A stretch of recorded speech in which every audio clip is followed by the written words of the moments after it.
Oh, we on. Bonjour, bonsoir tout le monde. Welcome to On Parle Show. No problem, c'est Valerie Bouilly, my co-host Cindy, who's gonna come on later on. Nous gon show blende pour plus d'informations. Pese like and share. Invitez moun, nous got plus d'informations pour nous loaded. Show en grand soir. Show en loaded. On parle te prend la rue. OK? Enfin, nous commençons chaque jeudi soir à 9h du soir, 9h30 ish du soir. On parle des choses, son tabou chaud. Tout ça, monde peut parler. Nous-mêmes, nous parler. Nous mener information, ressources et nous bon conseils pour la vie, ça qui peut aider. Nous avons parlé de, nous gagnons un nouveau job qui est département santé, gouvernement mettait dehors. C'est community services, community health services. So, Cynthia, my co-host, prend la rue, on parle chaud, prend la rue pour nous, n'a cherché information pour nous. So, et nous allons parler de l'école, des degrés ou qui sont sous des degrés dans notre pays. Oh, je tête chargée. Prends plus mot écrit sous qu'on a monde qui besoin d'informations, monde qui fait une ici, relais, prend plus mou parce que nous parlons blender avec information. So, community health services, c'est un nouveau job qui d'ailleurs a un free training. J'ai essayé de me faire gratis.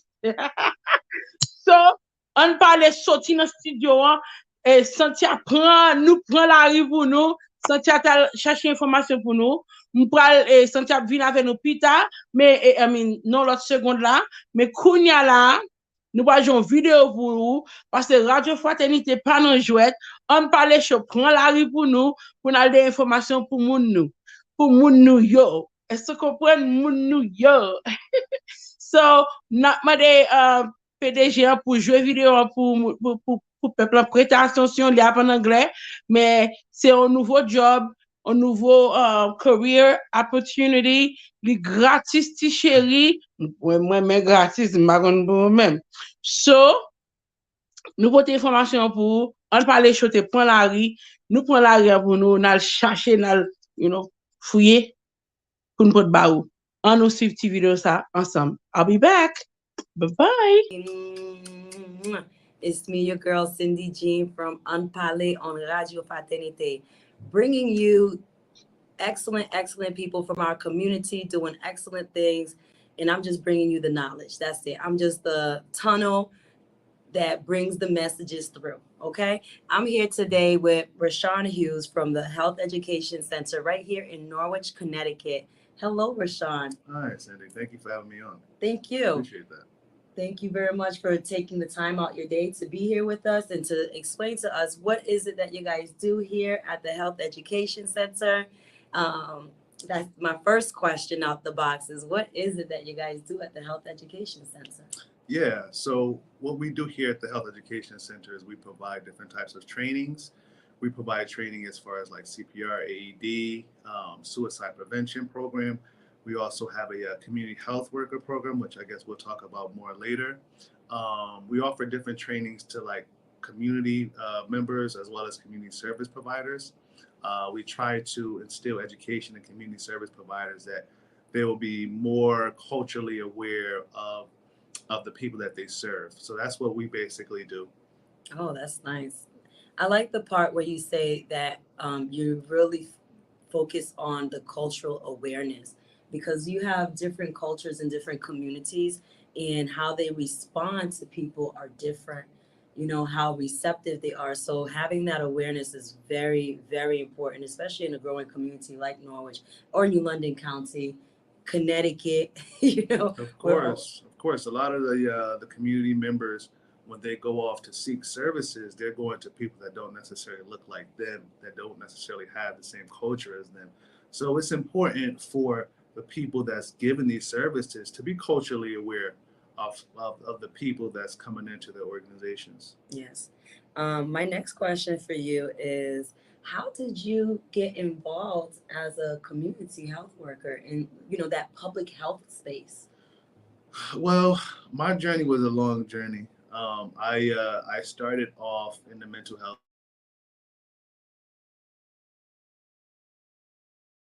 a person who was had mental deficiencies. So I worked with him, and then I gradually moved on to homelessness, working in Connecticut. I was a diversion specialist, just meeting community members in probably like the worst possible state that they could be in. I would interact with community service members or community members when they were in a chaotic situation, and my job was to direct them to different resources in the community, and that's basically how I got started as a community health worker.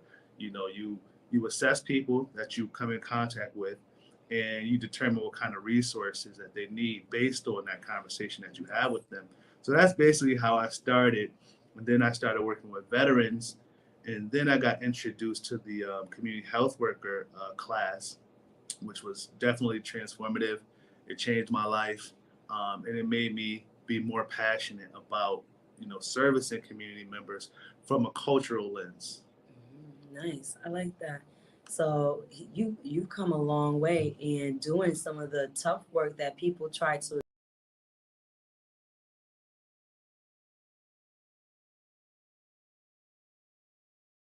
Community health leave worker. society. So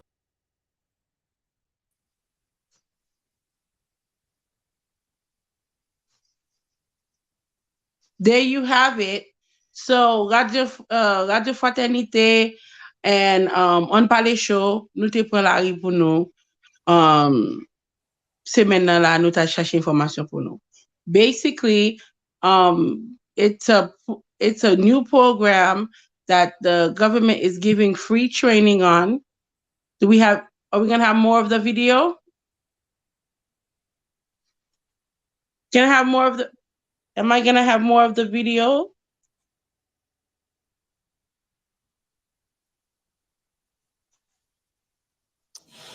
We have some technical problems, so we're gonna try to resolve that soon. looks the other way to homelessness, looks the other way to mental illness, where you're actually taking that first train straight into it, and I love that. Yeah, yeah. It's almost like building relationships with the community members, because a lot of times they're going through some tough situations, and kind of asking for help can be difficult.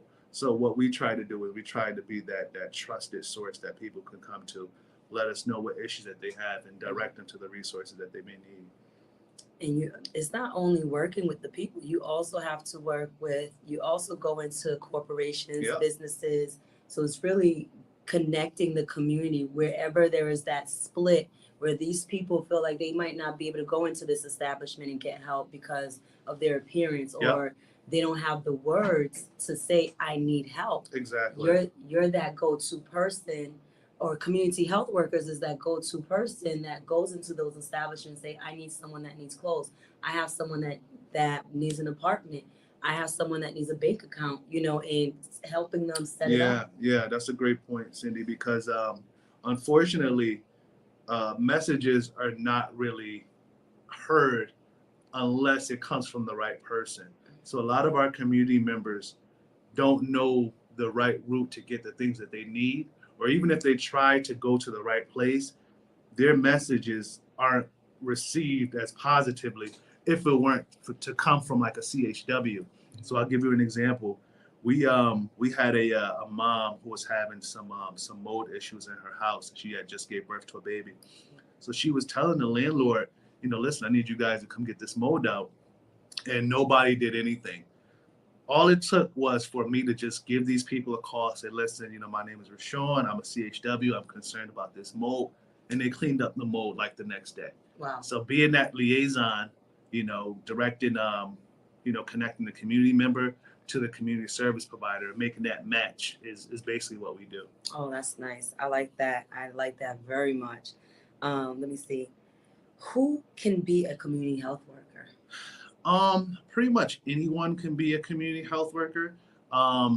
We do ask that it's not a requirement, but I do think that a person should be passionate about service in the community. We want people that have a interest in seeing their community do better. The community health work is not just a job; it's almost like a state of being because we're pretty much always on the clock. Assessing our environment, seeing what people need. So if you're passionate about wanting to improve the health of your community, that's definitely like one of the first criteria of becoming a community health worker. Nice. I like that. So it was already ingrained in you because you was already doing it, and it's like the position was created, or the, how can I say, yeah, the job position is created, and you just fell into line to what it was that you were already doing. Yeah, like I'm sure there's tons of people out there already doing community health worker work, but they don't necessarily have that occupation as a community health worker. So if you are the type of person where your family comes to you for services, not just services, but for suggestions like, hey, listen, I can't pay my rent this month. Do you know of any place where I can get some rental assistance? That's community health worker work.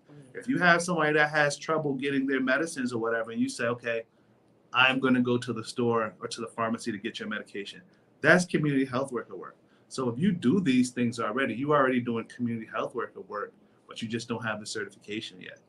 Nice, nice. I like that. I like the way you broke that down. Now, my next question to you is, what makes a community health worker so essential in a community? Wow, that is a loaded question. I came with That my is a guns lot. today. You sure did. Um, the need for a community health worker is very, very important, and the reason why it is important is because there is a disconnect between community service providers and community members. There's a disconnect. So you have someone, let's just say they're going to the doctor, and they've been going to the doctor many times for the same reasons. We can just call it diabetes. So they keep on going, and the doctor or the nurse is just treating the diabetes, but the nurse or doctor isn't assessing, okay, does this person have access to nutritious food? Mm, Does this person have the money or the resources to get food? Is this person exercising? The doctor, the nurse aren't assessing those domains of health, but that's where the community health worker comes in.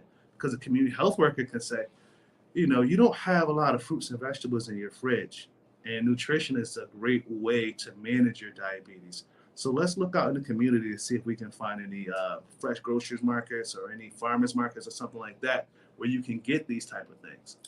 And we're the connection. So doctors, nurses, community service providers, they only see a small portion of the community member, a very small portion. If somebody is coming in for some assistance for their lights, that's just one part that community service member, that community service provider is seeing. The community health worker, we see all sides. We see the side where this person's having difficulty paying their rent. This person may need clothing. This person may need child care assistance. So what we do is we provide more of a comprehensive assessment on the community members as opposed to like the health workers or other people that just take a very limited view of the person. oh, that's wonderful. That is wonderful. When will be? I'm excited. So I don't know if you guys are excited, but I'm excited because having community health workers in our community that look like us, that talk like us, that's come from the same place that we've come from, that's had to go through the same struggles that we've gone through, that, and then that's doing the homework. They're making the connections. They're doing the homework. Maybe I don't have internet service, or maybe I'm not. I don't. I speak a different language and can't communicate what I need to someone. So having a community health worker be that community liaison for me, a representative for me in the community, is great. Yeah, it doesn't. I always tell people, I care because we care. Mm-hmm. We care because you need care.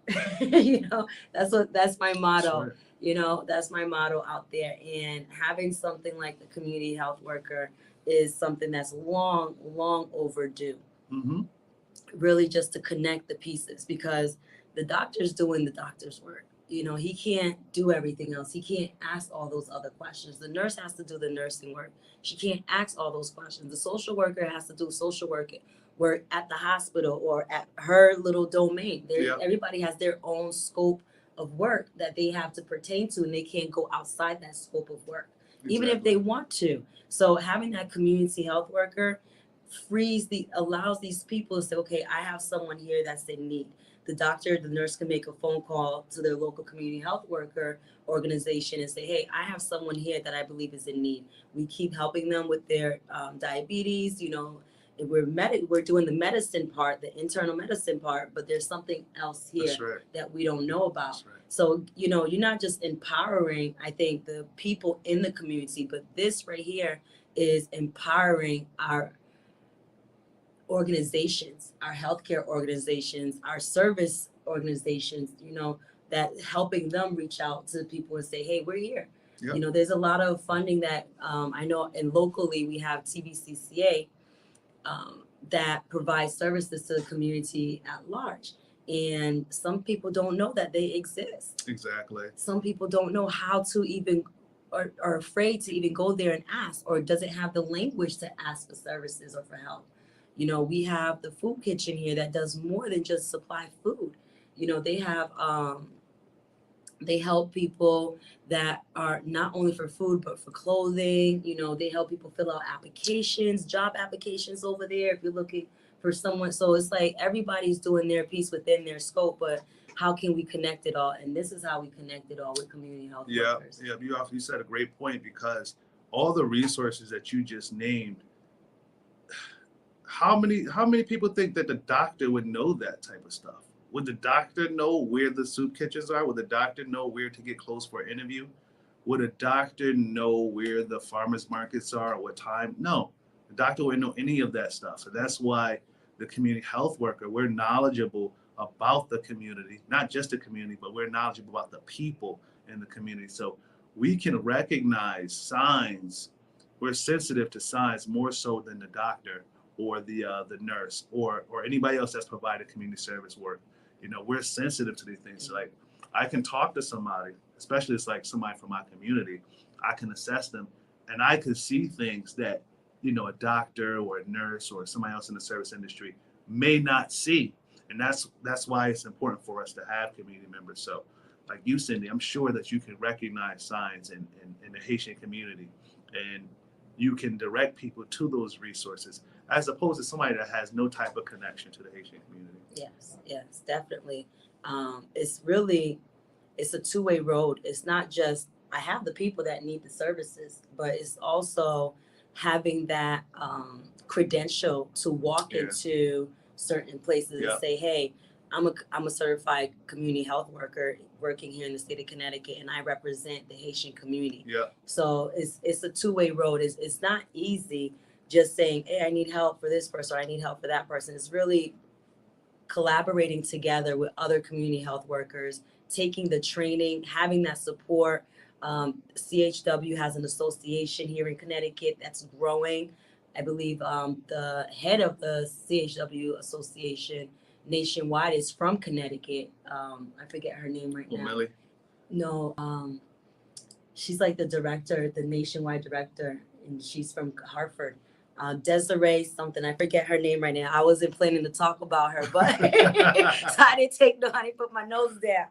But it's just that, this is something that's essential, that if we have to get the word out there that there's training available, so that if you are that person, that type of person that everyone in your neighborhood goes to, everyone in the building goes to, everyone in your family goes to, and say, hey, my daughter's sick and the doctor's telling me this, but it's not working. Mm-hmm. I have mold in my house and I have a brand new baby. What can I do about it? Where can I go? I just bought a house and my roof I got lead in there. Where can I go?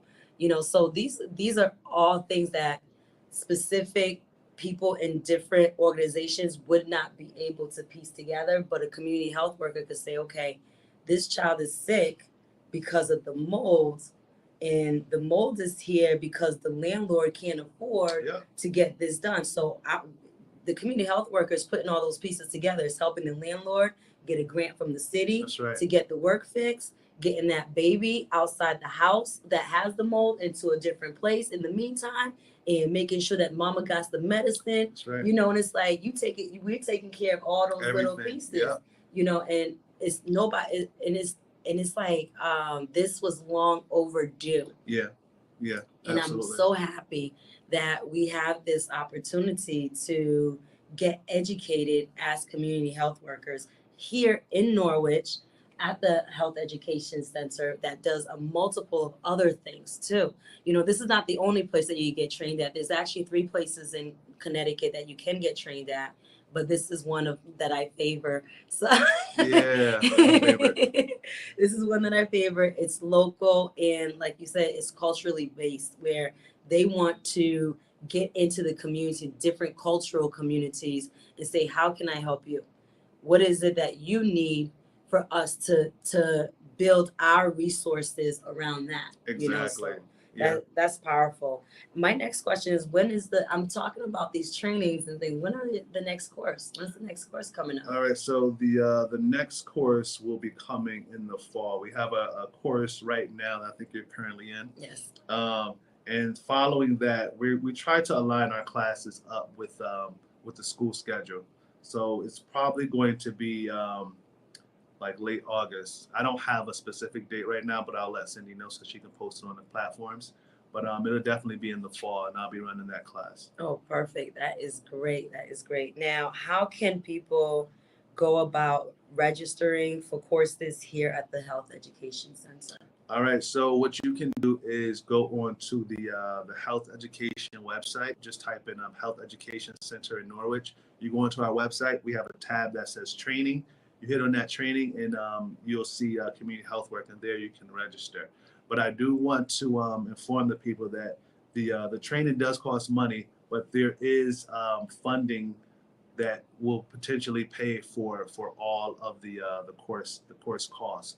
So I do ask people on the website. We actually have a link where you can try to get some funding to pay for the course. It's called the Connecticut Healthcare Pipeline, and it's in partnership with the Eastern Connecticut Workforce Investment Board. So I urge you all, if you're interested in taking this course, don't let the cost deter you from doing it. There is funding available. The certification is great. If you're already doing CHW work, the certification will only help you.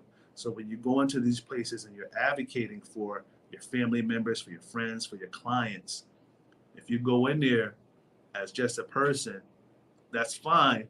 But if you have that certification behind your name, that CHW certification, people will be a lot more receptive to what you're saying. The CHW as an occupation is definitely growing in Connecticut. We have advisory boards that are specifically designed to increase the professional development of all our CHWs. So even after you take the course, we're going to continue following you throughout your professional development to make sure that you get the type of jobs that you want.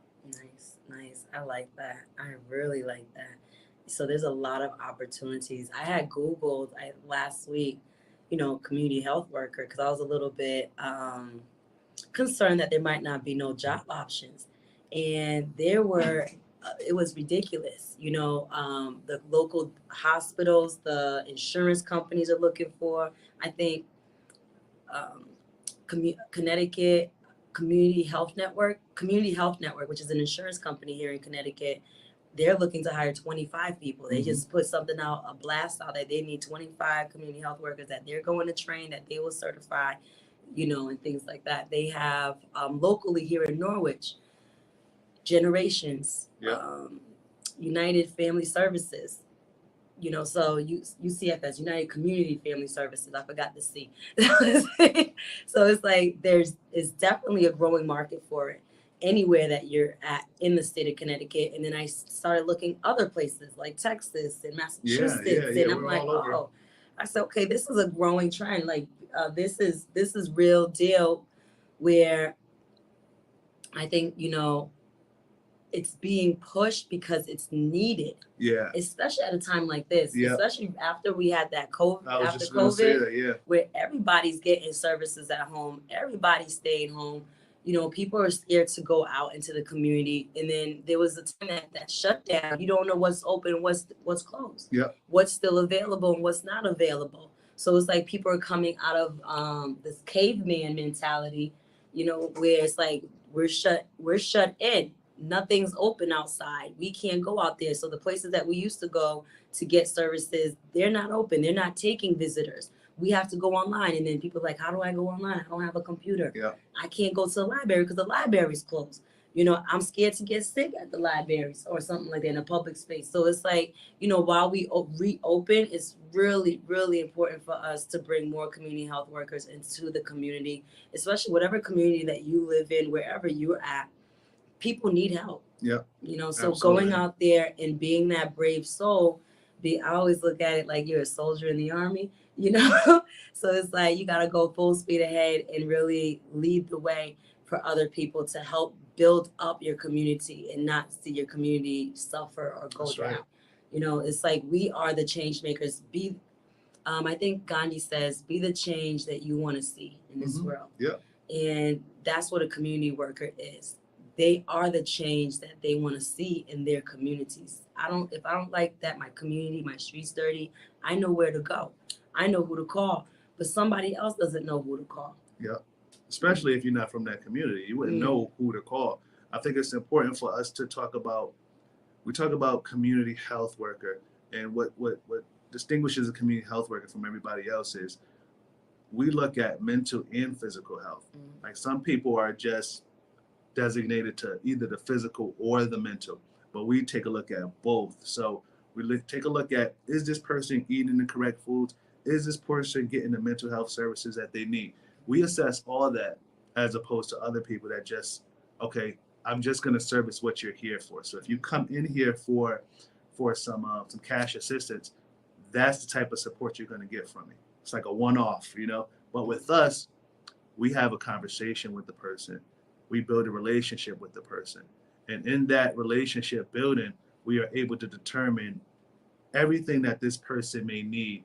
And because we're a trusted member, that person feels comfortable disclosing that information to us. And once they do that, we already know the resources to direct them to. And that's basically what we do. Nice. I like that. Well, I'm all out of questions, y'all. Listen, this has been a great interview. And I think what's happening here at the Health Education Center is essential, you know, for a community's growth to come back, because a lot of communities have been devastated by COVID. You know, businesses shutting down, people retiring. I think in the newspaper on Sunday's front page, it says like our court system, our justice system is suffering because a lot of the lawyers and judges have retired. So we need these new fresh faces. We need people coming up, you know. So if you are retired and you have knowledge about a specific area in your community, come in, get trained. You know, give them a call here at the Health Education Center. This is the number right here, 860-465-8281. So remember, the phone number is 860-465-8281. That's how I got started. I made a phone call. I asked a couple questions about when's the course going to start, and they put me on the mailing list. Next thing I know, I got an email saying the course is about to be open. Register now. So give them a phone call. Don't be afraid. If you're that type of person that's always been the go-to, the mother of your community, the father of your community, please sign up. And then also there is funding out there for education, to re-educate people, because COVID we don't realize this, but COVID really broke down our society and put us on our knees. I don't want to say crippled us, because we're not crippled, but we definitely was put on our knees for a while. And this is part of building that back up and building up so that next time something happens like this, we know how to handle it. Yes, right. You know, having community health workers out there and there's a shutdown, you know, where nobody can come out, we got community health workers that you could call and say, hey, this is what's going on. I can't get my bills paid because I'm not able to go to work and X, Y, and Z, and they can help you. This is what we do. This is what we do for a living. This is what we do. We wake up breathing this, you know. I was talking, before we wrap it up, I was talking to a friend of mine, and I said, you know, a community health worker really is a public health servant. Yeah. You know, we are a public health servant. We're helping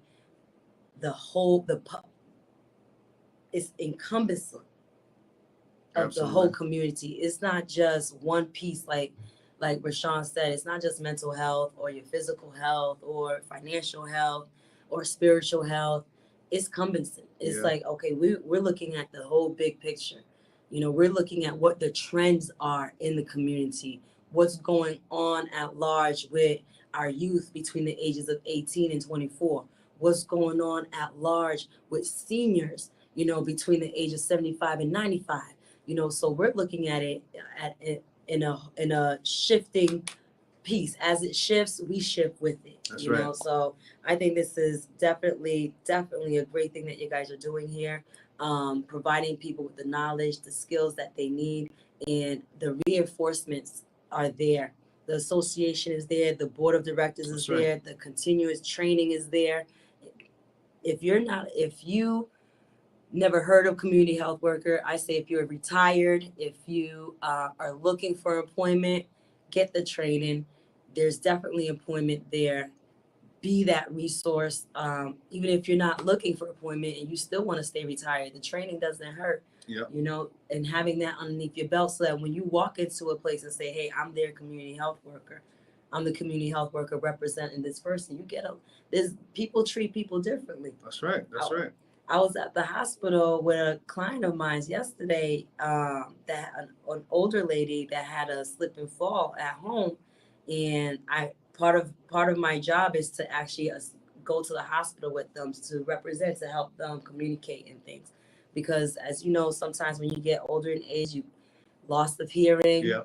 loss of sight, and with the mask on, they can't hear what you're saying. They can't read your lips because your face is covered. So they need that person in the middle to communicate, to interpret for them and make them feel not afraid. That's right. And definitely you can see the difference in care when that person is in the room, when you have an extra person in the room and it's not the sick person.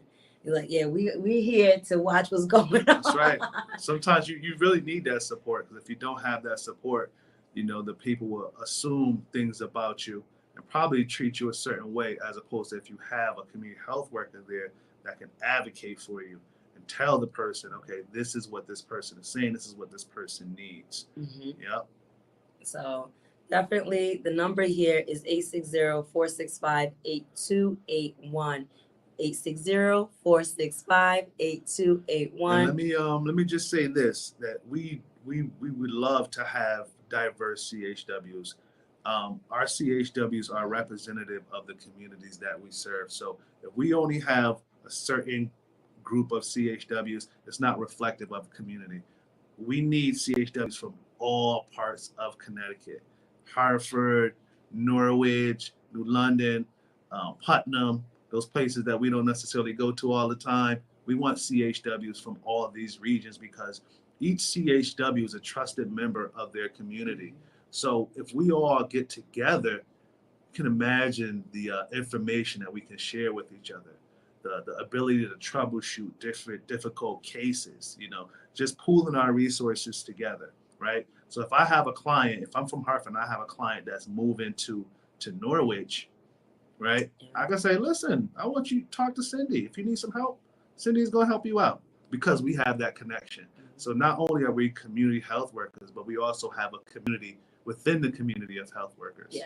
Where We're we a support each network. other. We are a network. Yeah. We are a network. And just in the training itself, I have, I think, about 12 other classmates, and the the range of knowledge. Yeah.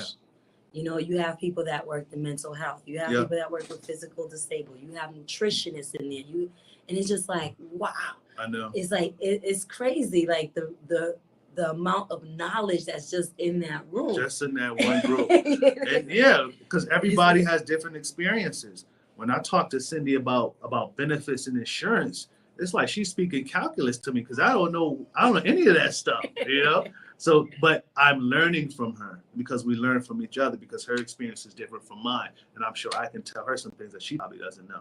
But that's why, you know, we want people to join community health workers, because we are a network and we all have the same type of passion to better our communities. Like I said in the beginning, I care because we care for your care. You That's know right. what I mean? That's right. That's It's, right. it's that's how it is. Like somebody's looking out for me when I go and see my doctor and I'm in tears because something's going on in my personal life, and she's like, "What's going on?" You know what I mean? It's like she cares. Yeah. You know, when I call and I say I don't feel good, I think I got COVID, she'd be like, she'd be on that 9 o'clock Zoom, the video conference, like, Cynthia, you fine.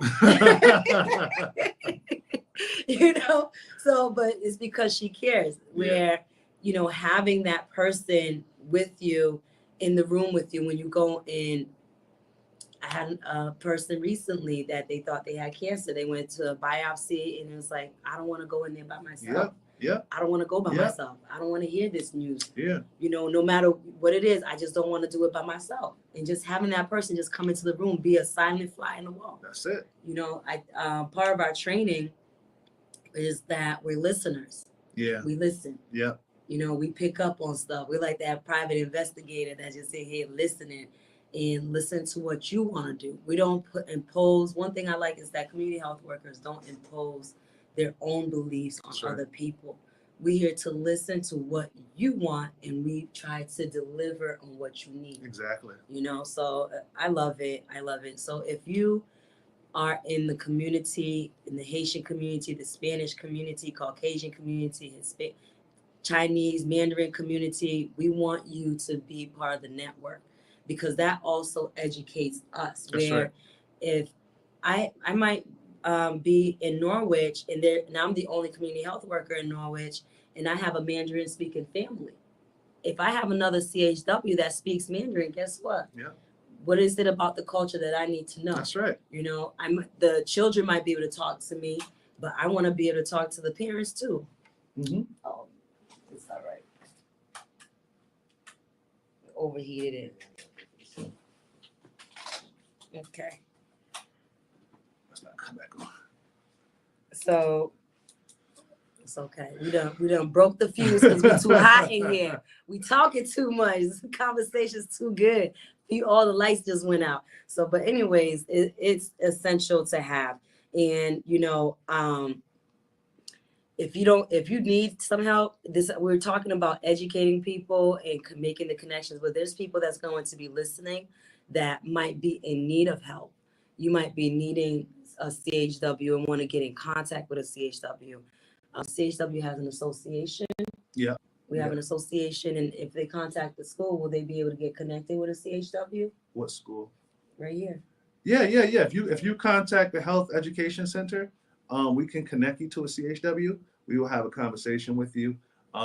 If you need to be directed to resources, we can definitely connect you to the person that you would want to talk to. Perfect. Well, once again, thank you everybody for joining us on Radio Fraternité. Every Thursday night, listen to Unparlé with Valerie and Cynthia. Today we had Rashawn Hughes from the Health Education Center with us, talking about community health workers and how essential they are to our community, and how to get training, how to get connected with a community health worker, and all the support that comes with that. So once again, thank you and goodbye. Bye.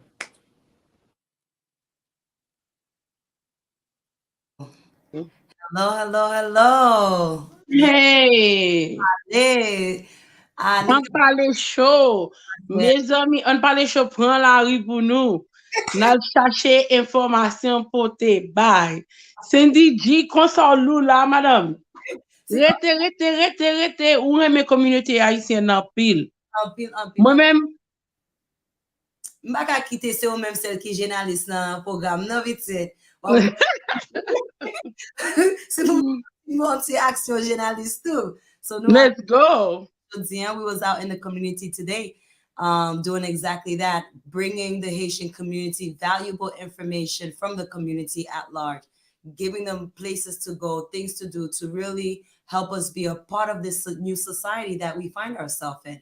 You know, in education, we talk about credit repair, we talk about purchasing homes, we talk about leaving a legacy. And I think having investing in your education is definitely needed, because you can't do those things if you don't have an education, if you don't have a certificate, a piece of paper in your hand to really elevate you in your workplace and take Right. that you want to be. Oh, Valerie, I'm so happy to see you this evening, this Thursday evening on Unpale. I always look forward to be here with my co-host Valerie, and I'm just Yes, me too. So, m'devle, after I listen, après fin koute interview, si vous faites tune in right now, this is On Parler Show with Cindy G and Valerie Bouy. On Parler Show là pour nous indiquer ou sous te rive pendant te interview, On Parler Show prend la rue pour nous aujourd'hui, Cindy t'a cherché resource pour nous. C'est interview, c'était en anglais, même te vle recap. Basically, son nouveau job qui dans la rue là, oui, qui est le community health worker. Et l'État américain buy corps pour apprendre ces informations qui en bas là, tes téléphones là. oui, OK, ça c'est numéro de téléphone là, moi. Numéro de téléphone là, c'est 860-465-8281. yes, Now, someone ça me prend, I'm gonna tell you what I learned. I mean, ça me prend qui est important. En pile des fois, il y a un mouvement. Moi-même, moi, comme ça, il y a des fois, je connais un haïtien, qui est haïtien, qui fait Mexique là, qui entre en Amérique. Il y a des grands gens qui ont besoin d'aide. So sometimes, mais on connaît marre, ou oui, dit, oh man, d'aide des gens, pas connaît. important. So, pas d'excuse. Community health worker, sous training ça, la bon pouvoir, pour capable et aider mon love aider. Mhm. Is that what I get? Oui, oui, that's exactly what it is. C'est pas juste pouvoir, il ba éducation, il ba un backup tout. Côté, Right. si vous prenez training nan kounya, you're going to be certified by the state that you are registered in. And ça va ba un pouvoir pour entrer dans n'importe l'hôpital, n'importe clinique, n'importe office docteur. Dit comme ça, I'm the community health worker for this person and we're looking for services in this area. What type of services do you provide? Qui a été service ou ka provide pour communauté haïtienne? Même si moun yo pa gen assurance ba sa yo, ou expliquer ça ba moun yo et wap joindre aide pour yo. Mais si nous pas gen un monde qui représente nous dans la communauté, nous pas jamais joindre aide là. C'est you have to be represented. That's on l'autre bagay Monsieur Rashan Hughes dit comme ça c'est vraiment important pour nous gen monde qui semblait moun ap représente qui habite dans communauté y a représente là après Yeah. on va connaître on sait des côtés moun sa ka aller ouais ça on dit Qui là parle langue ou tout. Moi, ouais, en pile haïtien doit le prendre, courir, elle prend classe ça, because, ma ami, moi, j'ai pile haïtien qui est dans job ça, yo, pour aider haïtien pareil, yo. Bon, moi, qu'on étiquette, nous, dans l'interview, où te dit que, community health worker, gen tout côté dans tout différents states yo. Son façon, tout haïtien qui te vle buy, give back to their community, there go your opportunity. And mes opportunités pour buy back pour rendre service à communauté. So now, si on a complain, oh, pas gen aide, voyez, c'est pas gen c'est l'autre bon, pas gen moun qui parle langue nous les aller. On connaît d'haïtien à parler yo di Spanish yo gen tout aide. Because yo même les opportunités ça venir yo prendre. Et yo vle aider communauté yo. So, m'encourager en pile moun prend opportunité parce que li gratis pour training nan. Gen des fois gen moun connaît qui gen caractère très sérieux, yo boss, but yo pas pour qui pour, mais sous son community health worker, depuis autant de ça, oreilles l'hôpital, oreilles bureau aller, y a couteau parce que une question you are mandated reporter too. You connais ou back up avec state là. Oh yeah, you know I keep it real. You connais ou gon force. oui Si yo pas coûté ou ka reporter yo because de pour présence là, de pour la gouvernement campé avant. oui Vous comprenez? Puisque son community health worker. So, wap ka goume pour haïtien please, wap ka servi community by Spanish pas dans Monsieur, pile Spanish pour classe ça là, pour aider Spanish fire you. Oui, après ça, on l'autre bagaille tout. Il y a un bagaille qui est les needs assessment. Tout l'hôpital, toute clinique, tout health department, they have to do a health assessment chaque 2 ans. Ça veut dire, c'est un survey yo fait pour yo voir qui est qui dans la communauté yo et qui a été aide moun sa yo besoin et pour yo bay moun sa yo aide. Mais si vous pas un monde qui représente groupe haïtien, ça veut dire groupe haïtien pas dans surveillant, yo pas connaît Right. aide groupe haïtien besoin, kounya c'est moun pa yo y a service et that's it. Ouais, ça me donne so vraiment important pour nous mettre nous ensemble, mettre tête nous ensemble pour nous joindre éducation ça yo pour nous servir communauté nous. Ouais, ça me donne moun qui dans Right. moun qui dans association migration yo, moun qui développer community center, vraiment important pour nous gagner gens des moun ça yo avec nous qui gagne certificat ça yo qui a fait on sait des mouvements pour nous dans la communauté haïtienne. Moi-même, c'est une monde depuis petit, nous déjà comme ça, nous toujours dans toute ambiance haïtienne qui a passé. Ça me remet avec community health worker. Yo décidé, yo t'a commencé là dans Connecticut pour yo faire l'âge là pour moun joindre certificat yo 16 ans, 16 years old. Raison Wow. fait ça, yeah. Raison yo fait ça, yo dit comme ça, nous besoin petit jeune yo entrer dans healthcare field là pour yo ka aider communauté yo. Ouais, ça Right. après ça qui ça encore on l'autre bagaille gen pile parents immigrants qui vini aux États-Unis qui pas parler anglais, qui pas ka prendre training là peut-être pas yo mais yo ka voyer petit yo qui gen 16 ans al fait training là kounya vinn porter service ça yo by communauté ya, by grand moun yo qui dans communauté ya. Ouais, ça me donne so vraiment intéressant. Programme ça vraiment intéressant pour nous entraîner tête nous là-dedans, pour nous entrer là-dedans, pour nous joindre certificat ça, pour nous mettre dans portfolio nous, à cause vraiment son clé lié pour nous passer dans n'importe porte. Ou y a invité au chita dans grand salle congrès pour yo parler de qui a été aide yo ka bay côté yo pas faire funding yo côté budget pour l'entrer dans communauté. So Wow. sou pas là pour parler bagay ça pour dire mais qui ça nous besoin ou pas nous pas jamais jouer nous pas jamais ouais en différence on change dans communauté nous pas jamais jouer aide nous besoin yo. So bagay ça est vraiment important pour nous même comme haïtiens supporter communauté nous pour nous présent les moun yo parler sous table pour nous gagner un représentatif, c'est pas un seul grand représentatif, n'importe 2 3 4 5 6 7 8 9 10, c'est où ça right. C'est où ça nous mettait de podcast sur Radio Fraternité à cause nous-mêmes avec Valérie nous toujours sous progrès, nous toujours à penser comment nous ca progresser communauté nous, c'est public health. Yes, c'est ça nous fait nous-mêmes sur Radio Fraternité, nous pas relais public health, nous pas relais community health worker, mais tout ça n'a porté ba nous, c'est sous même bit nan lié, c'est sous même sujet lié, c'est pour nous aider grandir communauté nous, pour nous en force aux États-Unis, pour tellement gay un pile haïtien aux États-Unis, nous avons une belle histoire aux États-Unis.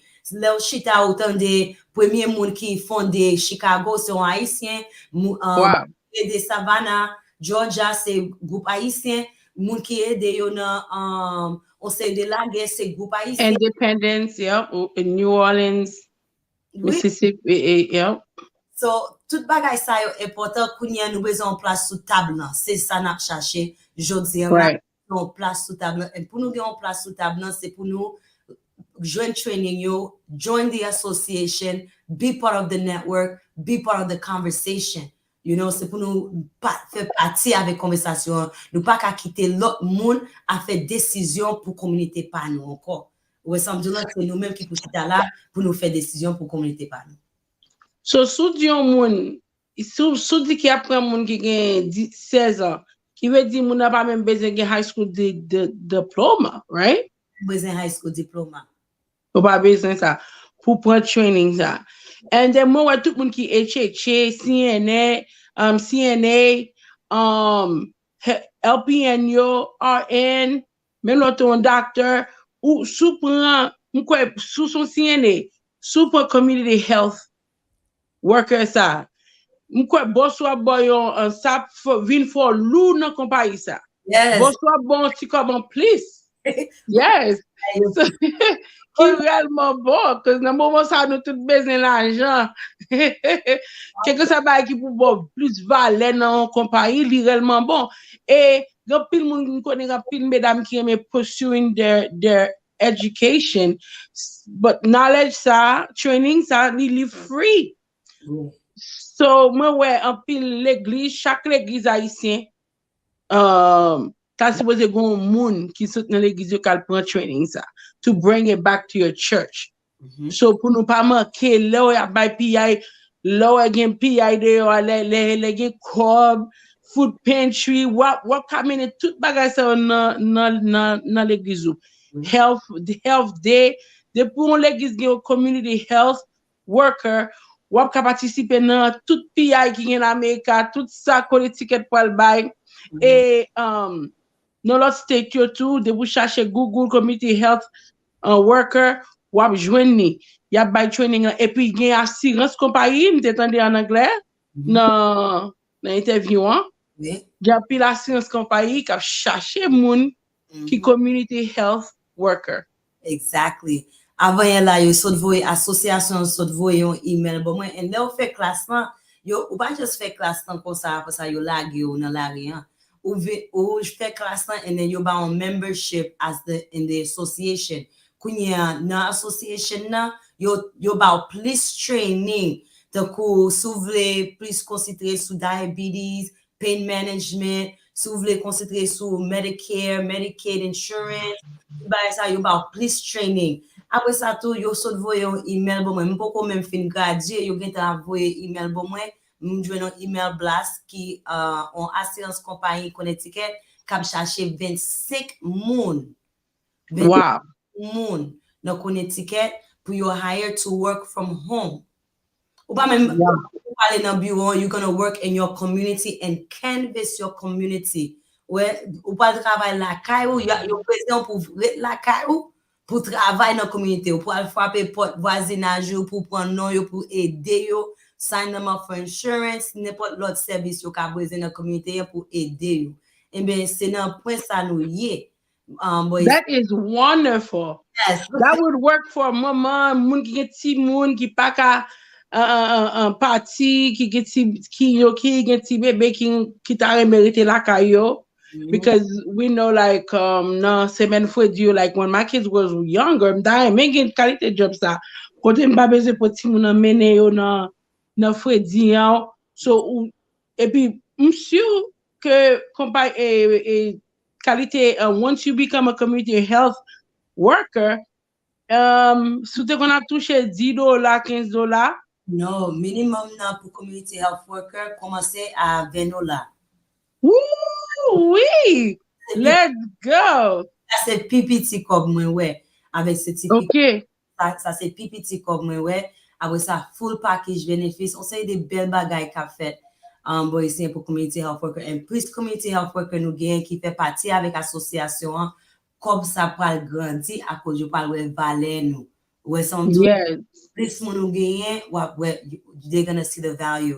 Yo on bagay ou dit tout Valérie m'pa connait si moun yo tande ça bien mais si c'est on HHA ou yé CNA LPN RN docteur phlebotomist prend certificat ça à cause compagnie they are required by the federal government require compagnie ça yo pour yo gagner un community health worker either in the building working on payroll or a contract with a community health worker organization. Ou est-ce que ça veut dire si vous avez training ou quitter boss ou connaît quitter HR department nan connaît, yo pas parler dans la rue pour moun c'est moun dans kay yo pral prendre et yo pas ville dans organisation et ça tout ça c'est une national organization c'est pas Connecticut seulement so tout monde captain de nous New York, New Jersey, Massachusetts, Chicago, Texas, California, tout moun sa yo. Mais si Atlanta, hey. simply state that's okay. Get on National Association for Community Health Workers, and you are under the public health sector. C'est pas juste on branche ou point. C'est nursing, c'est on branche médicale ou point. Ou pas qu'à travailler outside of that branch of medical field. Mais as a public health worker, you're not only working with you're working with the individual, you're working with the community, okay? You're working with on the state level, on the legislative state level, and you're working on the national level. Ça veut dire qu'il y a un pile branche ou qu'à prendre non limite pour pas de limite pour qu'à travailler pour une compagnie. Wait a minute, Cindy. Yes. So bien là, redili une par une et puis m'a changé en créole pour moun yo. Pour qu'à comprendre qui je low community health worker qui ont lou ou pesé. Let's go. So kounya. Dis-moi. Premier bagay en community health worker, c'est pas tant que non trois niveaux yo ko bay là. National ou travaille avec individual. So ça veut dire si tu travailles pour une compagnie, you can do one-to-one. Kounya ou ka travaille pour communauté ou your city as a public. Ou ka travaille pour koto habiter city. OK. Yeah. Kounya ou gen l'autre branche côté ou ka travaille non state level. So kounya ou ka travaille dans quand ou habiter New York, ou ka travaille pour Brooklyn. Yeah. Mais bon moun kon bay ça bien et ou ka travaille pour tout New York City hein.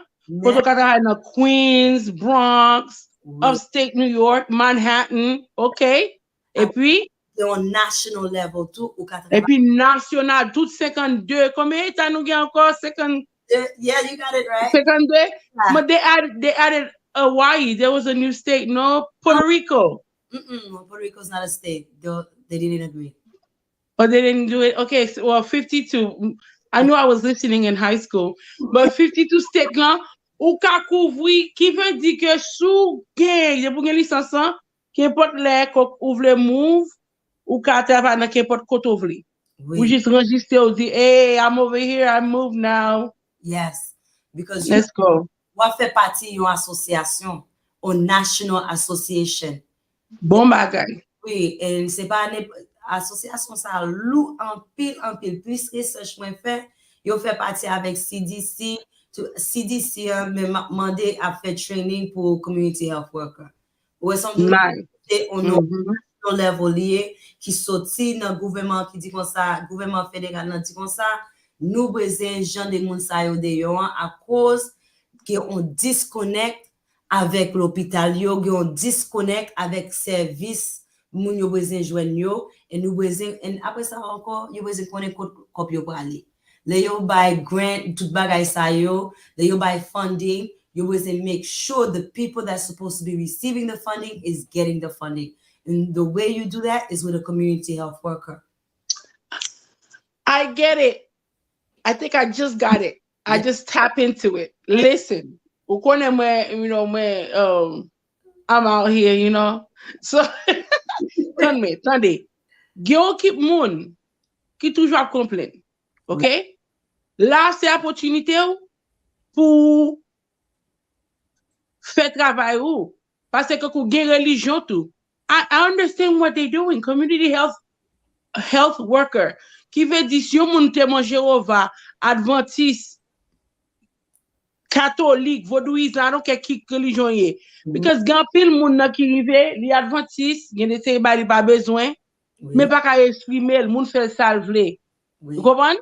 Des moun nan la le samedi li pas on say de bagay puis on dit oui li supposé community health worker vini comme un advocate pour moun ça comme un advocate et si religion connecté à moun nan ou ap ka suivre pi bien pour moun nan oui vous comprenez?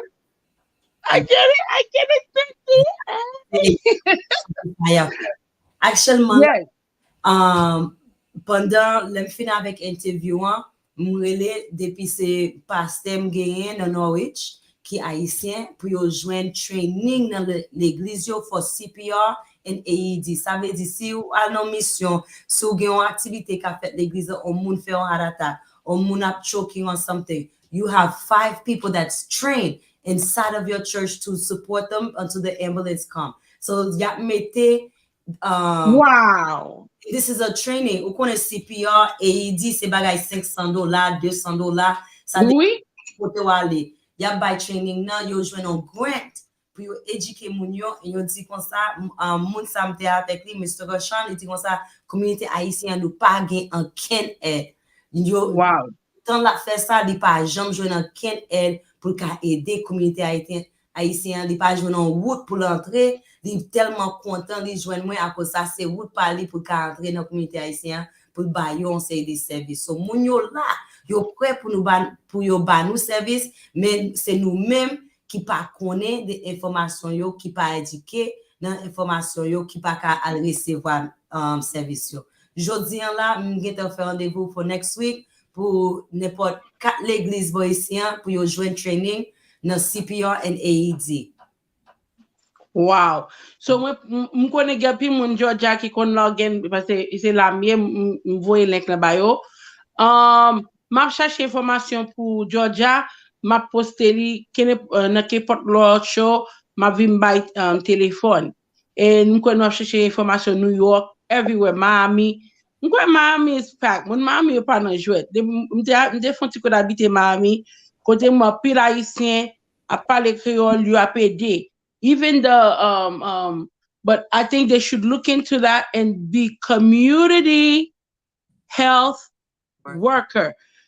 Ça fait nous porter Radio Fraternité qui avec tout on parle chaud porter information ça pour Amérique pays ça qu'on vivre là. Son pays c'est pas focus sur travail simplement. Ou supposé gagner deux différents. Gain travail, make sure gon métier. Ou gon ti certificat nan men. Okay? That's gonna get you by. So pendant na parler de community health worker, nous te vle vin di même moun yo ke nou te parler tale a, si okay, si yon moun te nurse Haiti, docteur Haiti, earlier we were talking about that. Especially même ingénieur, électricien, plumbing, quel que soit métier gen, mécanicien. Oui. L'on vin ici, te kon pas de formation pour. Te kon di tout sorte dans pays ou pas ka faire ici. Mais non, sous te kon degré, de pour aller dans trade school Haïti, sous te kon degré, sous quelque soit métier, ou capable de travailler ici avec. On seul bail pour faire ou supposé cherchons community college, on collège dans zone nous. On connaît pour Connecticut like for Bridgeport, you get Housatonic, yes, Brooklyn Community College. Miami pour Florida you get oh my goodness, I had it in my head. I should have wrote it down. I will come back with it. But any community college ou supposé checker yo, de pou ka translate certificat gen Haiti, hein?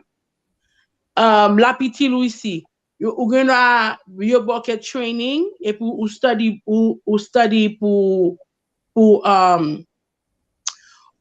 pour Tesla. Even though si certificat la pa ka vin fon docteur ici, li ka fò gen enough grade pour fini docteur pipiti top. Ou sinon, li ka bon enough grade que ou ka vini RN. Yeah. Right? Et puis plumbing nan, sou ta pal fait 2 ans pour plumbing ou 18 months, ou gen a juste fait pour 1 an ou 8 mois. Parce que de pour translate certificat, OK? Moun qui prend certificat Saint-Domingue, ça c'est même fly ou fly free.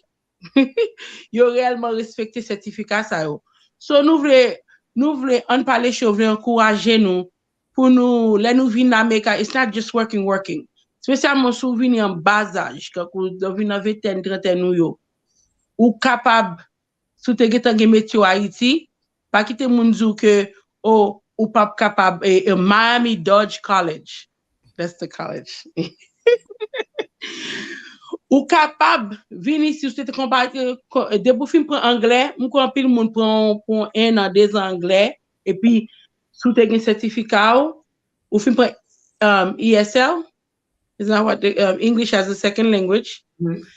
Et puis kounya la ou servi à certificat, get it translate, traduit, notarié. Et puis essayer suivre carrière au côté en Haïti. You have a chance to do it. What do you say, Cindy? That's very, very true, Valerie. Je suis bien content ou dit ça à cause d'un peu de monde pensait c'est diplôme yo te gagné en Haïti, il pas qu'à servir aux États-Unis, mais c'est pas vrai. Après ça toute l'école, tout collège, toute université différent. Soit dans premier collège ou université, yo dit non, yo pas accepter cours ça yo, mais ou dans l'autre dans même state là, y a dit oui. And ça c'est un bagage qui arrive aux États-Unis. Anyway, c'est comme ça yo fait bagage l'école yo, même moi gen crédit, yo relé ça crédit, college credit. M'gen crédit sorti dans Bridgewater State College, m'gen crédit qui sorti dans Massasoit Community College, m'gen crédit dans Charter Oak Women's College, Harvard. Let's go. Mais on bagay mwen ouais ça malgré m'gen degré m'gen my diploma gon c'est des l'école qui pas prendre cours ça yo qui dit comme ça ben nous pas gen cours comme ça dans résumé par nous so nous pas accepter cours ça au revoir malgré cours on sorti dans gros collège Bridgewater University College you know ba ça yo oui community college on pas prendre dit comme ça nous pas gen cours ça yo nous pas ka prendre ça yo pour nous accepter yo comme crédit so vraiment vrai checker toute l'école yo même si vous jouez non dans premier deuxième troisième l'école mais garantis ou jouer dans deuxième on 21 l'école right. Oui on va c'est pour nous pas décourager de chercher un bagage ou connaît ou éduquer nos branches ou éduquer nos on c'est des master brain haïtien qui viennent aux États-Unis après ça pour moi yo dans factory ça fait qu'elle me fait mal. On sait des master brain ingénieur, docteur, infirmière, bah ça yo pour moi yo dans Walmart, y a scanning ça fait mal. Mais si yo t'es allé dans l'école avec diplôme yo avec tout cours yo prend and yo how you say translate how do you say the word? Traduit.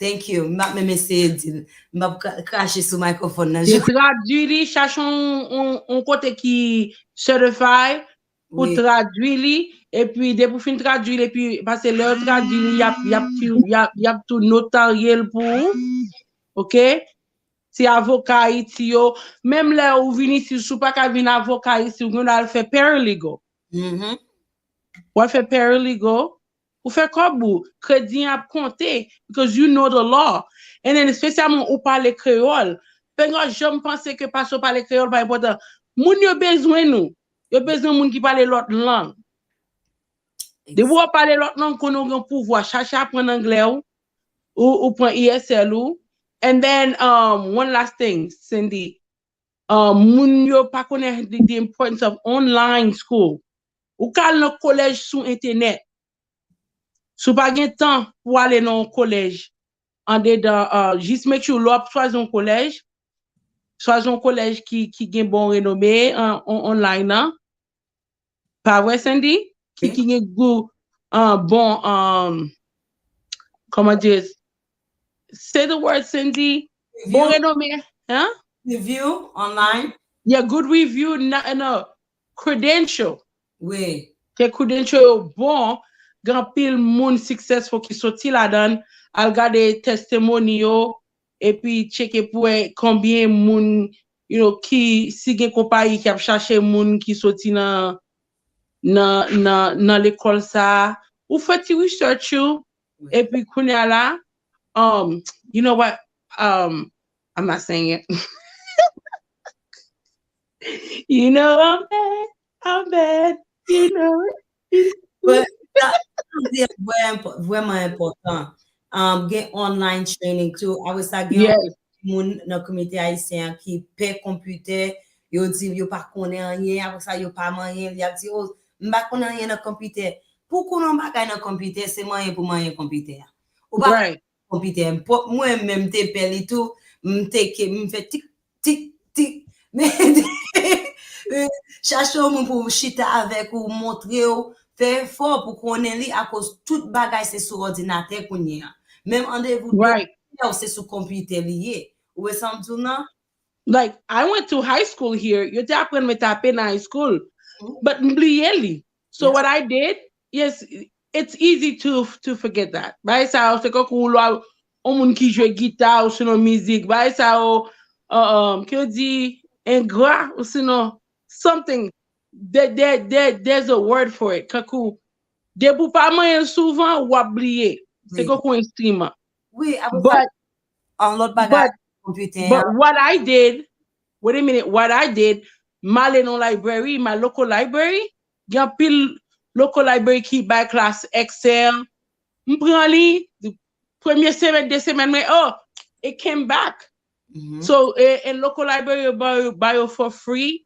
Genye Department of Labor, mba kon si yo ouvri back.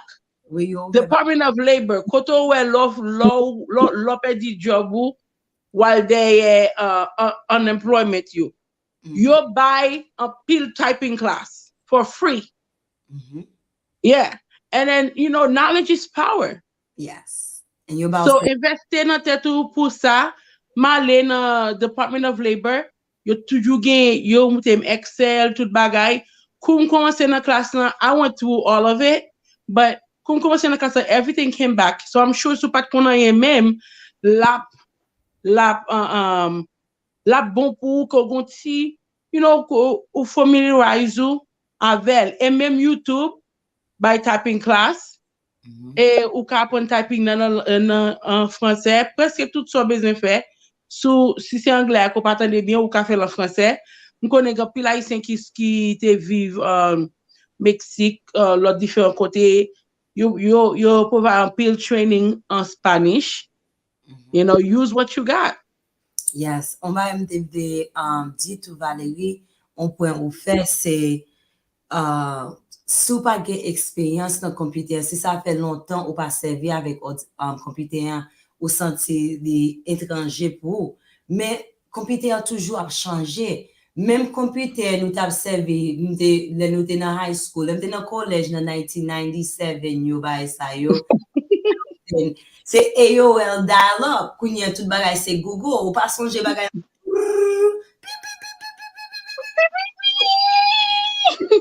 avant connecté kounya tout bagay sur téléphone c'est flash flash flash flash bagay nan ken dial-up Pas gen pi. so même si tu connais ou tu es un master dans le computer sous pas servir avec lui sous pas nan al fait continuous training avec lui chaque an, chaque couple months, aller dans la librairie, Jean-Valérie dit, aller dans unemployment office, tout service ça yo gratis pour ou pas besoin payer rien du tout.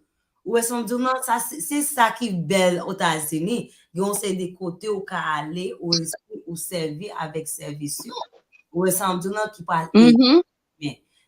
Jean débat ça yo avant là vinn aux États-Unis pour gagner job ou pas gagner job ça yo fait même Jean Valérie dit ou unemployed même si ou pas gain papier but you unemployed ça veut dire tout Right.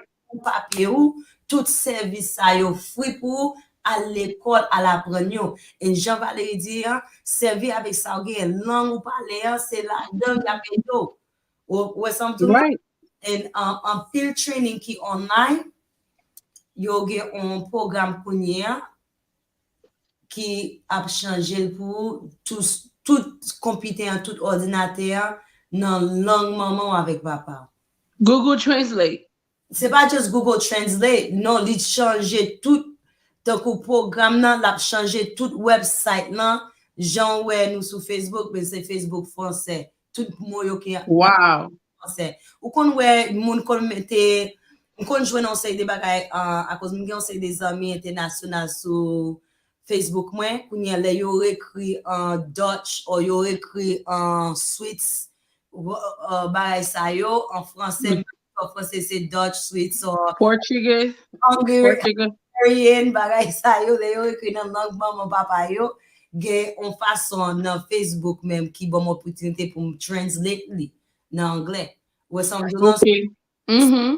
yo système dans public library aujourd'hui li obligé gen ça pour tout lan, OK? Si même si vous habitez dans un quartier blanc, moun a oh ba mi pa nan se quartier blanc habité, yo pa konan yé haïtien watching c'est aller di comme ça au Brésil dans créole, langue maman avec papa pour voir si yo pa mettre dans créole pour. Le aller dans unemployment center. C'est pas pour moun qui pas de travail seulement pour yo joindre unemployment check yo. Unemployment center en pile ressources yo ba ou pour gratis éducation même si ou travail ou ka aller dans unemployment center li pas pour ou pas besoin juste servir avec lui pour leur pas de travail mais ou servir avec lui pendant non petit part-time ou sou ka monter niveau ou ensemble Right. ou ka sou ka monter niveau avec éducation you get funding cap aider avec ça so Right. vraiment vrai saoudien très important pour communauté haïtienne comprendre ça éducation ou pas qu'à faire on passe sans éducation me fait en 2-3 ans pas à l'école bagay ça c'est boss lady l'aime besoin changer ou pas qu'à même façon tout le temps ou pas qu'à rester dans même niveau niveau ça moi j'ai changer niveau moi c'est faire ces bagages c'est l'école yo mette back to school m'a pas prendre Excel m'a pas prendre Microsoft comment c'est ci comment c'est là Right. patati patato kounya c'est on tech genius Let's go. Yeah, ke ou moun chita nan gade zin Facebook. On computer, servi à téléphone nou, de pou moute sou YouTube, YouTube ap bo video, I teke bagay lan, teke. oui Jean And then take time out. I think people should always be in school. Jusqu'à ce qu'on mouri, et vous toujours à l'école. Because il y a des petits bails où besoin faire, ou pas besoin de le monde pour le faire pour. You know? So and with time, perseverate, de pour persévérer, aba m'tourner ou même gounya que l'enseigner. moi ou ap fait chaud ou yon ti té nan mais on gen té ça yon ti bagay là-dedans moi yo pas ka Mais ou faisait, Cindy. m'attendais c'est community health worker mi yo dit pour me veiller Mais ou faisait boy si pas tem nan vin gade live nan la. Et si pas l'église ou vin gade live nan la. Oh, ou faisait, Cindy.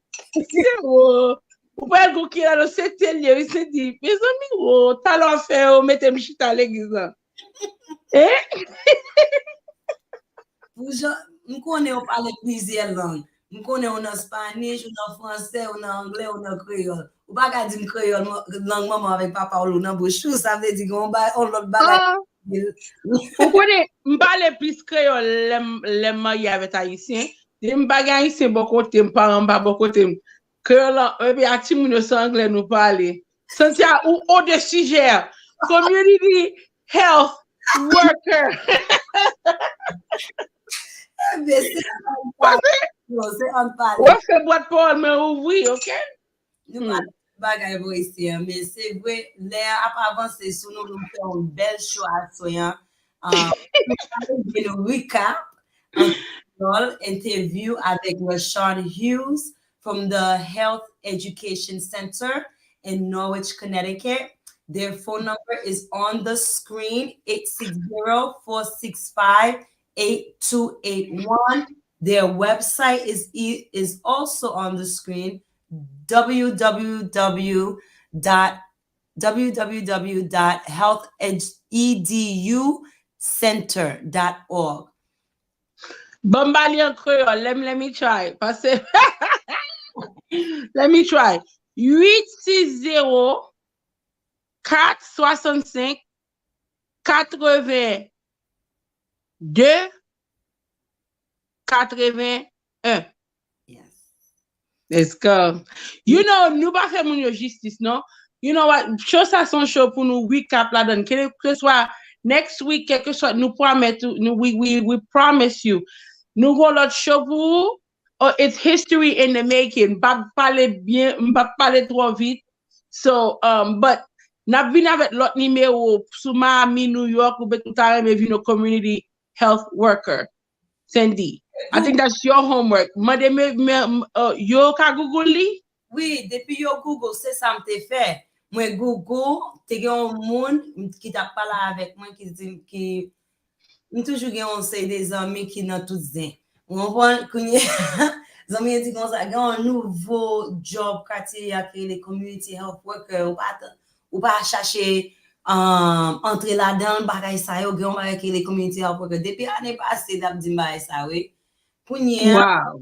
Ça m'a dit bon m'dap planifié pour ma l'école pour me penser des plus training à cause j'aime dire non ça fait longtemps n'importe 5 ans depuis pas prendre training me dit me besoin connaître ça gain de nouveau dans healthcare avec toute bagaille privé kounya just Google community health worker dans state Connecticut kounya li voyem dans website state là voyem côté me ka joindre éducation côté me ka joindre training à cause c'est state là qui bail pouvoir pour on sait de l'école by training yo j'aime dit dans interview c'est seulement 3 locations qui gagnent dans toute state Connecticut qui gagne combien millions monde là-dedans qui gagne pouvoir pour yo by training ça pour state Connecticut kounya me contacter ça puis pour moi on voit moi me contacter yo te dit training dans te full ya mettem sur en liste yo mettem sur liste next thing I know me joindre un email qui dit comme ça y a ouvert un training pour summertime là à cause wow a demandé pour lui ouvert un extra training pour summertime là m'entrer là-dedans c'est comme ça je dis c'est Google community health worker in my state for my state. Wow. You know what? Someone apprend over the years. Communauté pas non toujours dernier non série de choses. Nous c'est blanc yo, Spanish yo, qui tout gain premier avantage. But première fois, I feel for the first time, moi senti que nous non commencement mouvement ça. Ça c'est Community health worker ça. Nous aussi comme haïtien peuple haïtien nous avons mouvement que nous non commencement. So we can't miss out. La fraternité on parle show porter ba ou na beginning. So soumis ça c'est au même. So moi quoi j'ai tout haïtien me connais nous grand pile intellectuel dans communauté nous. oui. On m'encourage yo. Yo, Cindy, one thing. Training c'est pour combien de temps lié? Training c'est n'importe 2 mois oui, that's it. Wow. Training c'est important. And then ça gain training là c'est préparer, il y a préparé pour travailler ou pas le faire. Donc nous fait portfolio, nous faire portfolio pas moi avec toute licence, tout certificat gain, toute expérience moi gain. M'pa faire yo pas montrer comment pour me faire un resource guide, ça veut dire pour me commencer relais depuis avant ou certifié comme community health worker, yo ba droit pour relais organisation pour dire comme ça I'm going to be the community health worker in this area and I'm doing a project. M'besoin connaître toute information de l'organisation. M'besoin connaître toute information de l'hôpital ça qui service nous bail, qui c'est ci qui c'est là. M'besoin connaître toute information des cliniques ça. M'besoin connaître toute information de aide manger bagay ça yo et moun yo supposé parler avec. Si yo pas parler avec, j'en dis we are mandated reporters, nous bail report, yo gen un chef parler avec yo. Ça c'est pouvoir on est student comme yo student yo gen temps à faire bagay ça yo jodi assoir là ou m'te en retard c'est assessment n'a fait training pour assessment nous comment pour nous poser question chercher aide pour moun yo ba yo référence tout bagay ça yo c'est ça nous t'a fait assoir dans training qui fait en retard matin assoir là pour nous. Let me tell you. Côté yon blanc apprend community health training community health worker li pas faire comme li moi haïtien fait plus comme oui because nous parler langue puis là haïtien parler spanish yo l'on mette dans résumé ou parler mes amis let me see et ça tout le monde parler spanish oui bon beaucoup fin fort des femmes tellement fières que you know I work with mental health. Yeah. But là, l'homme ou parle pour servir bien. Because I say parler Spanish, and then you have to break it down for the people. L'on parle blanc. Moi, je parle anglais, or still learning English. Je parle anglais, je parle français. Même là, c'est petit français marron, français en de boîte, ou parle French Creole, Haitian Creole. Et mesdames, belles na belles jeunes gens qui parlent Spanish, même, ou parle 4 langues, so me parle pour qui raison, et puis 2 mois, simplement, il y a des jobs où entre là-dedans, il prend 3 mois, 90 days, il y a faire aucun n'importe les. Pour gagner promotion pour rien. So, soit pour une petite classe pour 2 mois, qui vous faut gagner poids lourd. Okay?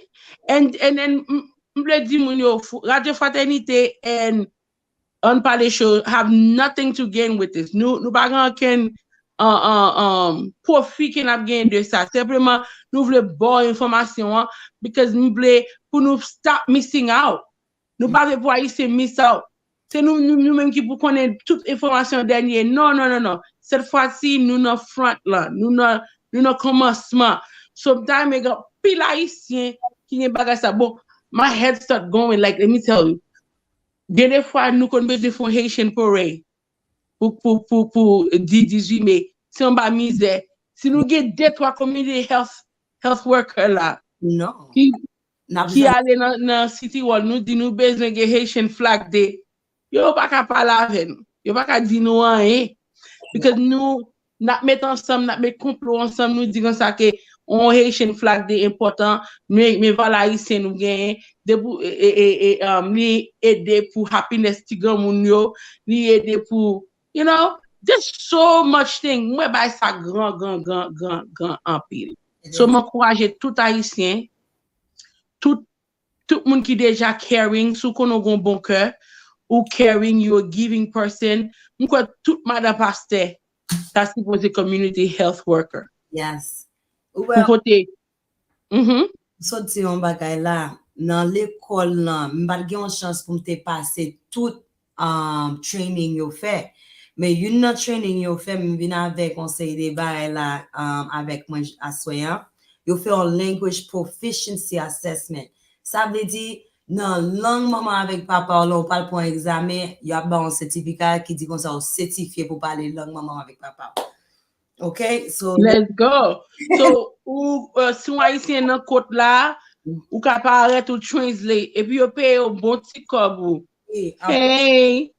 Yo commence à là sorti gan moun haïtien l'hôpital là et pas gen qui parle créole, y après l'eau dans téléphone ou fait training là ou fait interview ou translate ou sinon yo do vini pour tout jour grand moun dans l'hôpital. What going 8 hours? I'm hustling, right? Vous commencez à $50 parler pour parler avec papa ou avec au monde. Tellement les cher. So, nous dit nous ça en pile. Le nous get petit nous c'est pas dire qu'on ça petit ou américain, you pas besoin parler langue non. Please, buy your training pour you parler langue non because it's needed. You get this medical interpreter training. You gain language proficiency assessment qui ba ou yon certificat qui dit comme ça ou demonstrate your fluency of being bilingual ou c'est un monde qui bilingual ça veut dire ou c'est un monde qui cher. J'aime ta dire dans health education center gain on say des lot class yo ba ou apply suicide intervention skills pour si on moun suicidal or have mental health issues in the community, ou ka aider yo gen pile ti moun ki affecté nan bagay sa. En pile ti moun ki suicidal et nous pas connaît pour nous ka aider yo ka passer moment dépression, moment anxiety à cause de l'école, nan stress bagay sa yo c'est tout yo tatouye tête yo. Eh ben gen training pour ça pour même dans communauté pa ou là on ti moun dans l'école yo qui gen problème y a relé yo gen medical AED training j'aime te dit earlier community health worker yo gen medical interpreter training, yo gen language proficiency assessment. Men tout a yo la dan, we interprofessional education. Pendant di l'école teacher assistant yo, tout kal pran bagay sa. Oui, Ça vient pour important dans l'école ça. exact. Bon education a obligé monter pay you. Oui. So, tout bagay sa yo important. Apre sa, ou tombe nan domaine ki laj en pile. Là, ou tombe nan domaine public health sector, ou se un public health representative, se chita pou yo tande sa wap di. Tardi. Ou pas là pour un seul monde seulement. Ou pas là pour défendre tête ou seulement, mais ou là pour défendre public là. C'est ça, ça That's it. va nous pouvoir public. Ou ça veut dire Right. c'est pas juste pour ici, mais nous là pour nous défendre tout le monde qui dans zone ça, qui dans quartier ça, qui dans zone ça, qui habite dans ville ça, qui besoin support. On comprend so Do they have the training in Bridgeport? yes, my teacher is from Bridgeport. Professor Okay. Bridgeport lié, nous fait sous ordinateur, nous gagnons pas c'est tout statement car they trying to train as much people as possible.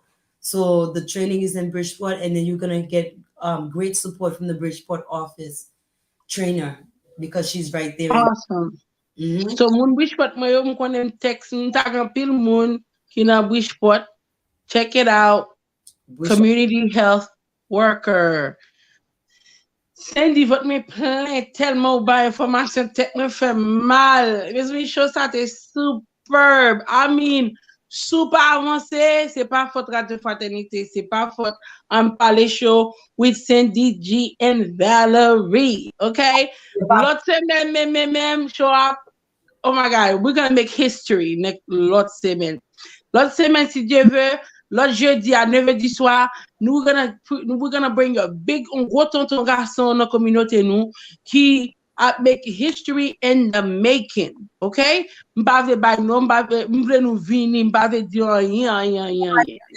So pour bay un petit bagay, ou obligé bay petit bagay là, petit flash là, pour make sure tout le monde connecté l'autre jeudi soir à cause nous avons un gros chef qui vini, un gros point yet dans la communauté haïtienne, un gros représentatif dans la communauté haïtienne qui dans state level, qui parle entrer dans state level, m'gete parler avant les, c'est radio paternité, pas oublier pour share avec amis à cause ça vraiment vrai show yes I swear semaine passée mais show next week là ou pas vle mister à cause moun ça j'en nous dit nous toujours sur on parler sur radio fraternité c'est grandi n'a agrandi communauté haïtienne dans toute ville qui gagne sur le monde depuis on gagne 2 grands haïtiens là-dedans c'est PI c'est courir avec nous. Donc, yes, so because communauté Spanish là yo pas dans jouet, yo gon représentatif tout côté, yo gon moun yo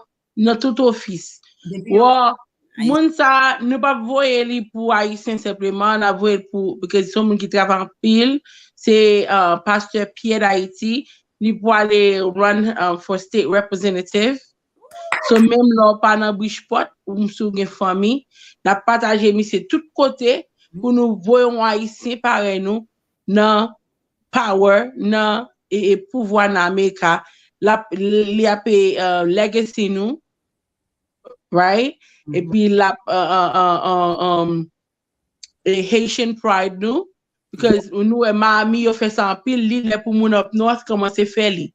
Oui. So Cindy, I love doing this show with you. I look forward every Thursday to do this.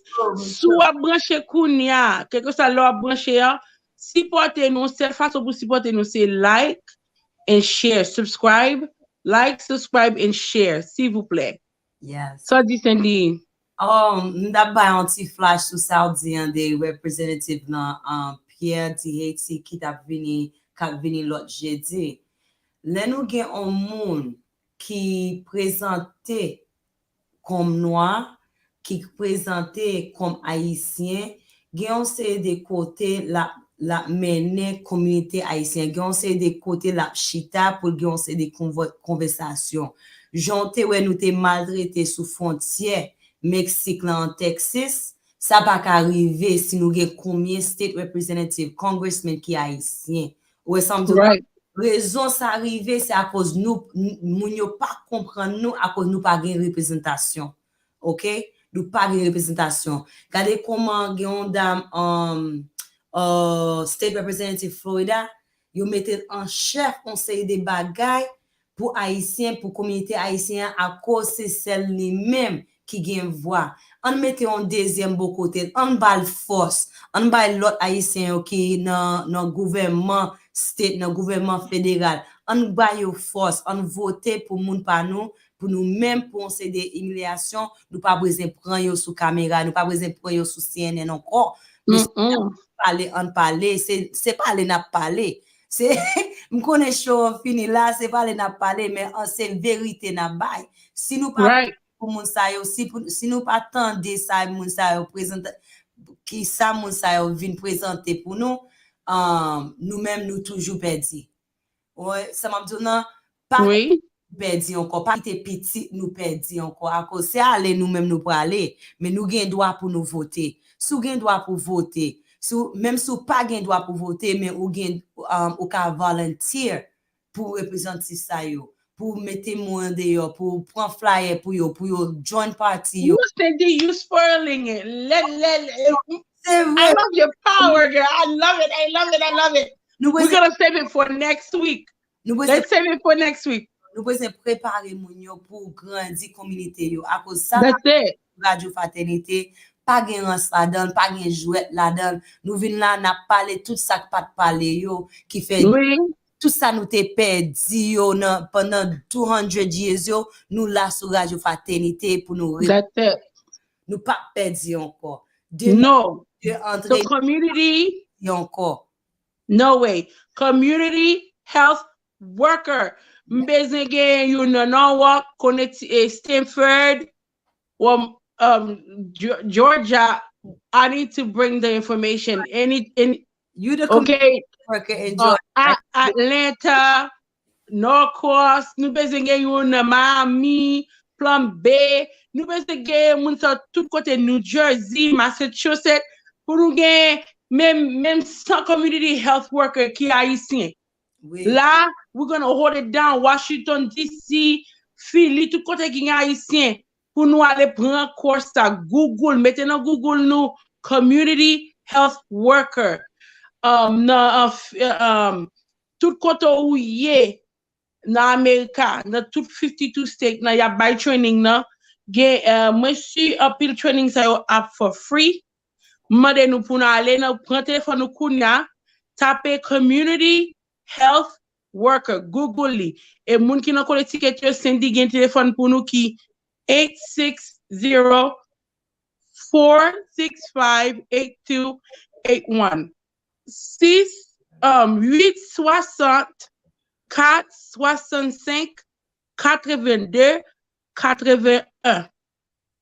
Écrit numéro 1, screenshot nous konya pour ka gen numéro c'est je pas gen plume nan men. Allez c'est li, c'est 2 mois simplement. Yo commencé payer moun $20 pour community health worker et sous te ton CNA ou te ton LPN ou te ton l'autre ou teacher ou te get gon l'autre qualité de travail qu'on fait pay ou avin pi go même. Right, Cindy? That's right. From my understanding. And them what training simplement knowledge is power. I'll make it. Cindy, and thank you, sister, because Cindy prend la rivouli, la des informations pas quitter tant ça qu'elle ba nous aller en vain. So make sure you guys go get it. Nous na commencement travail ça. M'senti comme t'as dit nous déjà, m'senti Haïtien miss a lot of stuff, but this one here, nous got opportunité pour nous régler. That was my final speech. I mean, what I have to say. Merci, partagez, subscribe, share. C'est façon pour supporter nous. Yes. Let's go, Cindy. What do you have to say, mommy? I want to say thank you. Merci pour tout support Radio Fraternité, pour tout support Valérie, pour tout support communauté qui nous frapper sous n'importe show, yo répondre avec nous. C'est pour ça nous avons des gros monde n'a venir avec dans show sur Radio Fraternité chaque jeudi soir ou pas qu'à manquer. Ou pas qu'à manquer on parler ça conversation ça li pas qu'à rester avec Valerie and Cindy Jean chaque jeudi soir. Join us on Radio Fraternité every Thursday night with Valerie and Cindy on the Unparlé Show, because we talk about everything that you don't want to talk about. We talk about everything that's in the closet, everything that's in the dark, everything that you're thinking about, wondering about. You don't got to wonder or think about it no more, because we're talking about it to bring knowledge to our community at large, to press forward in our community, to grow our community in so many ways. Thank you again. Have a wonderful, wonderful, blessed night. Thank you, Valerie. And I can't wait. Next week, we have a candidate for state rep, Pierre de that's going to be on the show. And I am excited. I got my questions already. Valerie said I'm too excited because I started too much stuff on the air. So save it, girl. He said, save it for the show next week, Thursday. So please, yes. And don't forget to tune in to Radio Fraternité.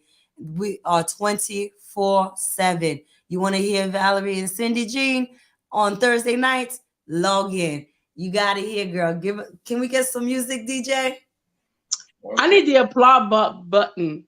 The applaud button. Well done, Cindy. Thank you for leaving your comfort, leaving your home, and go out there, get that community health worker information. Bye, guys. Tune in Thursday night. C'est Salier? What's that? No. What's on the playlist tonight, Valerie? What's Mama? Oh, yeah. There we go. The DJ got it. DJ got it going on. On chante pour l'argent. Merci à PDG nous for all the support. Thank you. Always on the standby, ready to hook us up. Scroll down. Let me see what other songs. Oh, La Vie. I love that song. Oh, okay. Mm-hmm. This is one of our international artists, Emeline Michel. Merci La Vie. Merci. Yes. Love it. I think that's a great way to close the show tonight with Merci La Vie. Is it on? So we can dance a little bit? Yes. I don't hear it. You don't hear it? I don't hear it. Yeah, I can just. I'm sorry. On get chanter ti musique fraternité moi men on chanter éclat.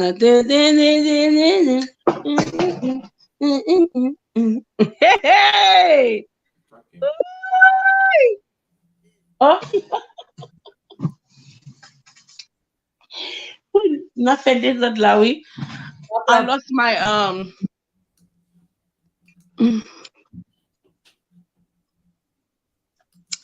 Cindy, ou fait nervous pour m'bêtiter. Ou pas vous c'est nerveux. Ou même boiter à l'aise. Pour nous bagay la donne, that's what they say pas li pas trop. A comme qu'on a ici on mettre mon noté. Mais de l'estomac yo, l'estomac là. Cindy, ou besoin pasteur ou bien mettre petit boy si pasteur m'a ba live là. Ah mon Dieu, nous parler pasteur connaît nous parler tout ça pas besoin parler.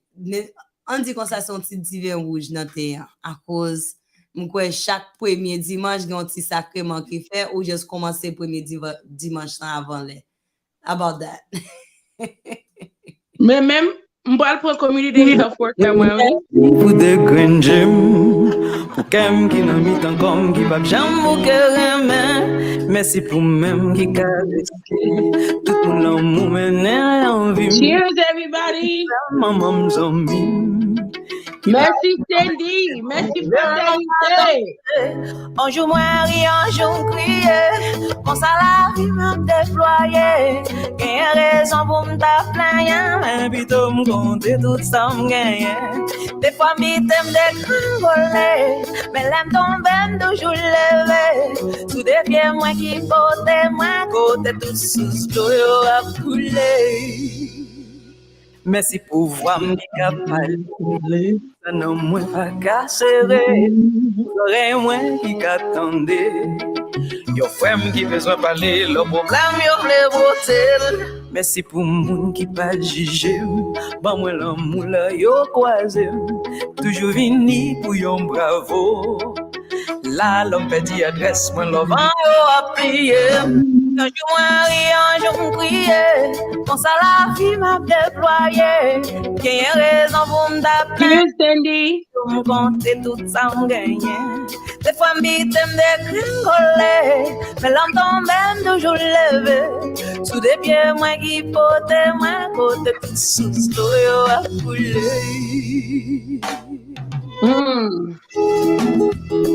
I love her voice. Merci.